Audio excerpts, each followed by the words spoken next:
Alright, so this is what we got going on today. We're going to do a little bit of instructional time. This is for a buddy of mine, also known as my brother. But he's been looking at some speed drills. He said, hey man, how do I get faster with some of my... Oh, there's my Sharpie. With some of my guns. So, here's a drill that I usually teach to people. It's on a special target. Don't mind the hits that are already on there. I just had to zero my gun really quick. We're going to be shooting the Smith & Wesson MP 2.0 low loophole Delta Point Pro on there instead of my standard Holosun EPS. EPS went down, got water in it. But when it comes to running speed, essentially there's a couple things that dictate how fast you can run that trigger. Number 1, shooter ability. Number 2, distance to target. 3, complexity to target. 4 is the yeah, pretty much that's it. I think 3. But anyways, with a small circle, right, you would say that's it can be a circle that's either really far or a target that's very complex where you need to go ahead and make your hits. Your sight picture for iron sights is going to be your perfect sight picture, right? Everybody knows what a perfect sight picture is. There's your rear sight, front sight, right there. You have equal height between the rear of your sight and the top of your front sight post, and equal light in between your front sight and the open space of the notch.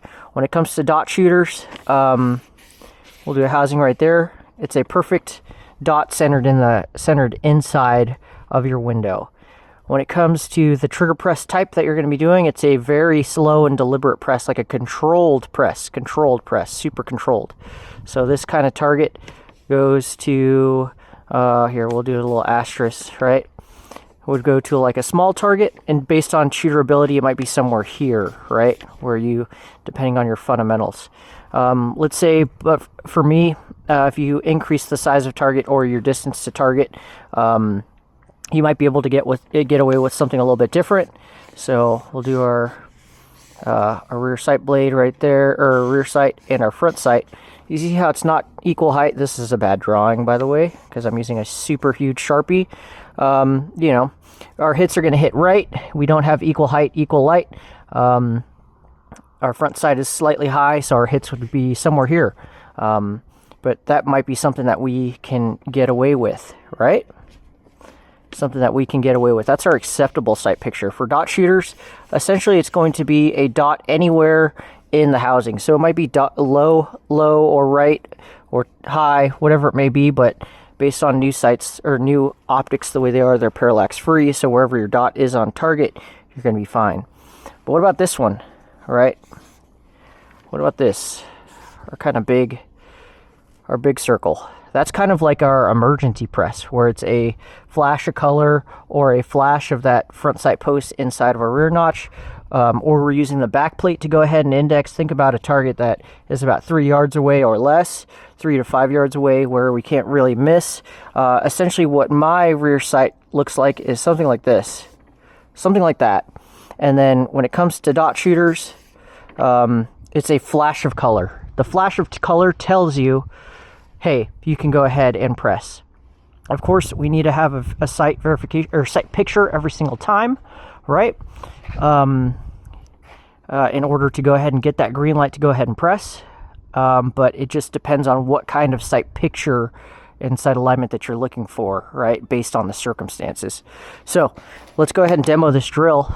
As you can see, there's circles. I call that one the Sleepy Snowman. I call this one the Snowman. And then this one is the Australian Snowman. We're going to go A from little circle to big circle, and then big circle to little circle. We can either take a break in between, or we can just run it from left to right, then right to left. I like to take a break because it allows me to go ahead and diagnose what's going wrong. And then for B, we're going to go down to up, and then kind of go from there. But there's a caveat. When it comes to these circles, you have to get 3 hits in a row. So we're going to be doing it from the 5-yard line. Kind of an easy drill. Kind of intensive when it comes to ammo count, but let's go ahead and make it happen. All right, so once again, A from small to big, then big to small. 3 hits in a row.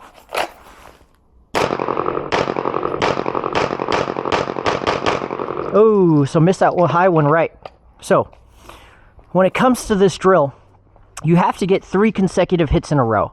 If not, you have to go ahead and redo that. So for example, with this big circle, I missed one high. I know I missed it high because I'm not used to this trigger feel. I'm used to shooting this particular gun, my Walther PDP, right? So when it comes to the differences between the guns, hey, the sights settle a little bit differently because that gun's way heavier, but let's try it again. We'll go from slow to fast, fast to slow, or big, little circle to big circle. All right. It'll be from the low ready.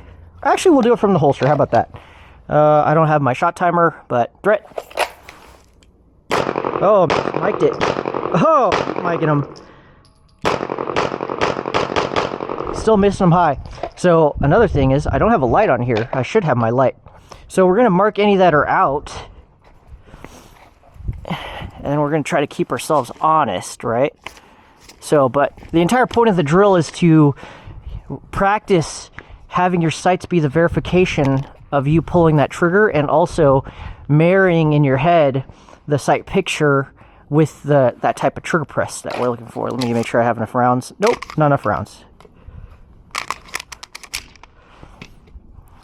All right, we'll do it again, but from big to small. Listen to the cadence once again on this. All right.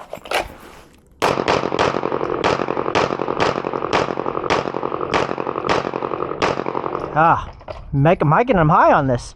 If it's a line burner, it counts.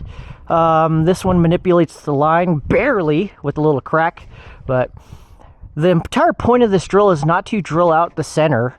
It's to find your edge of crazy to figure out where you want to work on things, right? And I was not doing this with this drill. So what I see a lot with some of my students is they do this.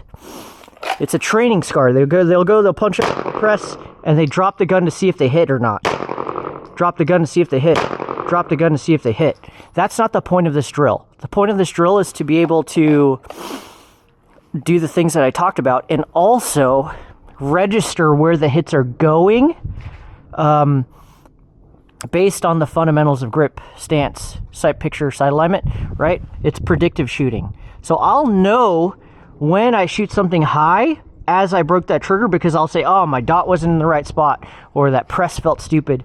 But it's a cadence drill. So let's go ahead and, that should be enough. We'll go on B, from small circle to big circle. So what it's going to be is that the snowman, essentially. So let's make it happen.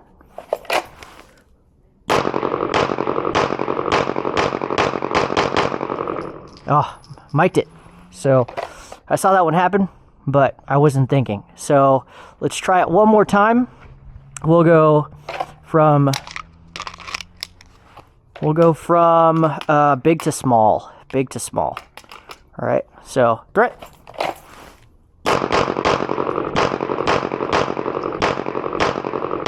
And I felt I did mic one.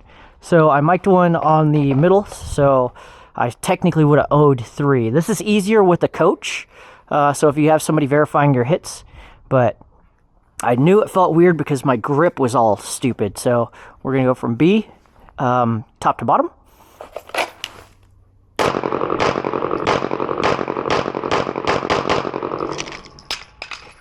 I owe 3 on that bottom one. There we go. So, really good drill. It teaches you a lot if you're a skilled enough shooter to be able to diagnose yourself. All right, so once again, we're going to mark any that are out. Dropping my stuff all over the place. Mark any that are out. Keep ourselves honest. All right, that's an in, that's an out. What I've noticed is when it comes to most shooters, they're faster on riding the recoil up. So it'll go bang, bang, bang, bang, bang, bang, bang, bang, bang.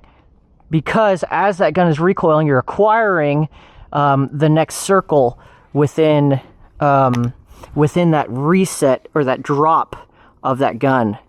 So when it comes to dropping that gun or riding that recoil up, whatever it may be, if you miss low, it's because you're overdriving the gun. If you're missing high, which I did on one of the reps, it's because I'm not getting that gun to drop fast enough.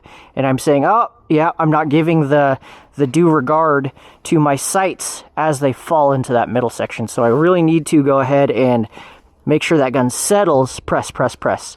I'm technically using this flash of color in like these two, right?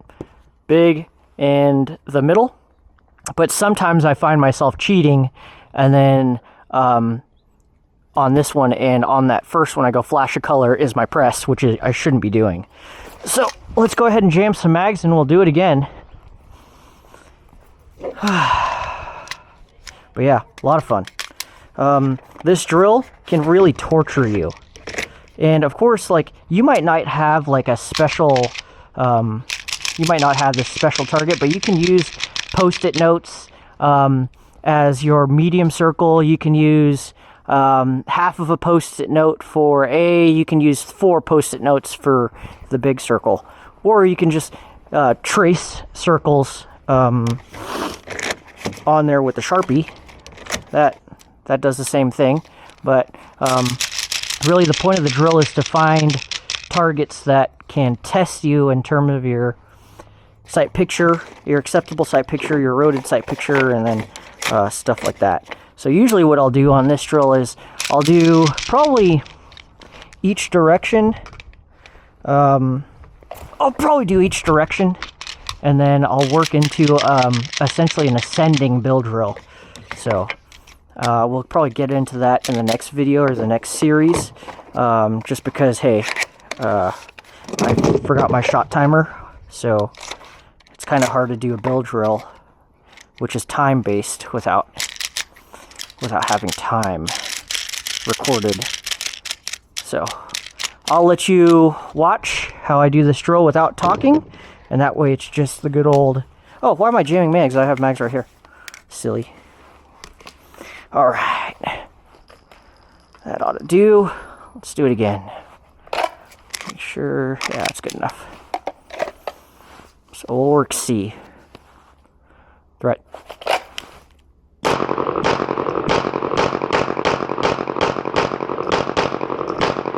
Got a little bit of trigger freeze on there. So essentially, as if you're over gripping the gun with your strong hand, you'll think, I'm trying to pull the trigger, but it doesn't work. Essentially, it's you're over gripping, causing you're essentially short stroking your trigger finger. So let me make sure I have enough. Nope, not enough. So we'll go big to small now. Big to small. Right. Oh. There we go. Not bad on that one. Just that high right mic didn't let my gun settle enough. Based on your skill level, you'll probably be able to call your shots. This is definitely like an advanced shooter's drill. And it's super ammo intensive. So, let's keep at it. Oh, here. We'll go D.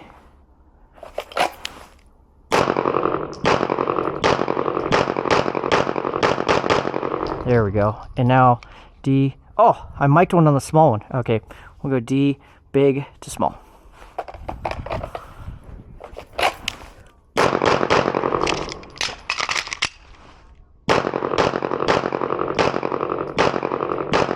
There you go.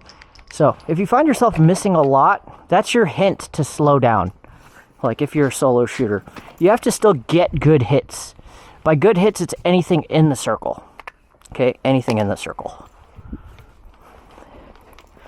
Had that reload in there too. Should have enough for the next, yeah. Actually, let me... Ooh, yeah, here. There we go. We'll go back to C. Back to C. Right.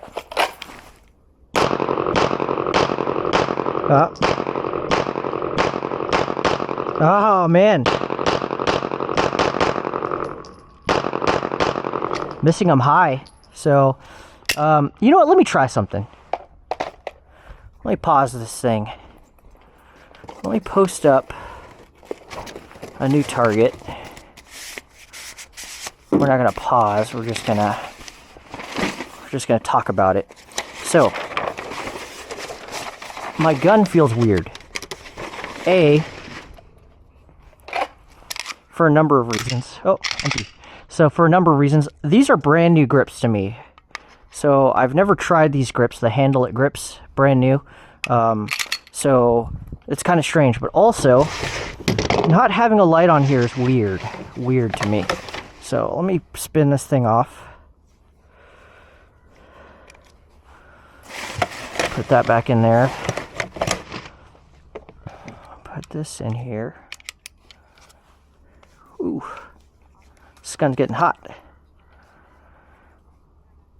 Ugh, okay, so now that that's on there, we're going to try this drill again. See if that makes a difference. Because I changed too many factors in one drill expecting the same performance that I'm used to. So, let's go ahead and diagnose this. Is it me? Is it the fact that I'm talking? Ah, gotta make myself hot.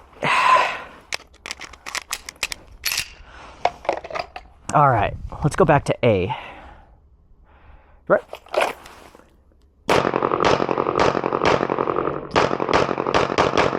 Nope, I guess it's me, because I missed that one high right. Alright, let's try it again. Big to small. Right. Still missing them high. Okay, so let's diagnose. So I'm missing high a lot today. One of the things that can be happening is if you shoot a lot of fast drills and you get into the mindset of, oh, that's a go fast target, right? Your brain thinks, run this as fast as I can. But really, it should be, no, verify your sights as fast as you can, right? So that's a good tip. Good tip. Do a quick tack load. And we'll try it again. Alright, we'll go big to small. Threat. Still mic'd high. Alright, let's reset. Try it again. Let's break that habit. Threat. There we go. Took the middle target a little bit slower on that one. You gotta just verify sights, verify sights, verify sights. Alright, let's go small to big.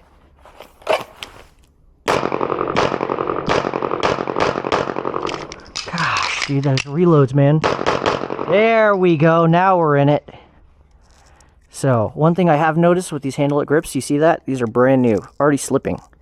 So, not very happy about that. Because if they're slipping, that means I'm losing grip.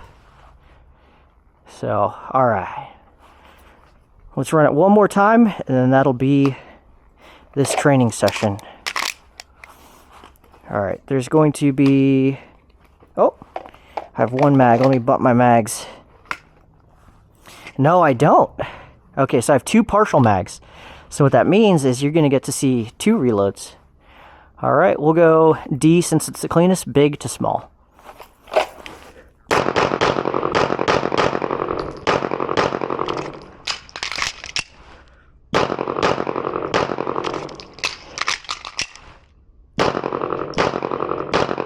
There we go. Not bad. So, pushed way hard right on that. So once again, it's me not verifying sights. Sights. But anyways, hopefully this drill helps you out. One of the things that I like to do, you see the diamonds? I used them as 0 diamonds, but what I like to do with my students is you slow them, you speed them up. This is a nice speed drill, right?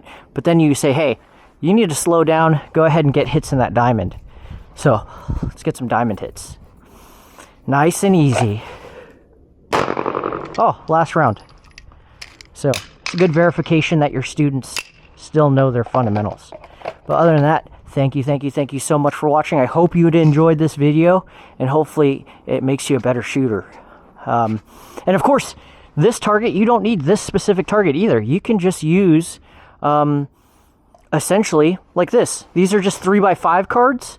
They're the size of, or a 3x5. Yeah, this is the size of a 3x5 card. You can use partials of a 3x5 card. Staple, staple, staple, tape it up, whatever.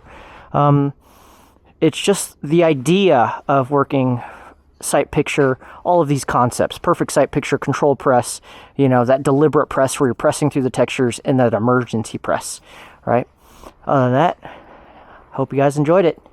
Bye.